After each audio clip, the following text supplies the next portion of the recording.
Hello everybody and welcome. In this video I'm going to show you how to charge your speaker SOUNDCORE Motion 100 using your phone.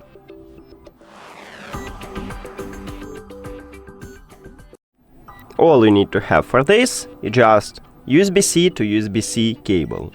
But if your phone do not support USB-C, maybe you should have Lightning to USB-C or even micro USB to USB-C. Now connect USB-C cable to your phone. Then, at the right side on the speaker, right here we have the plug. You need to open it. And here's USB-C port. So connect the second USB-C cable right at this port.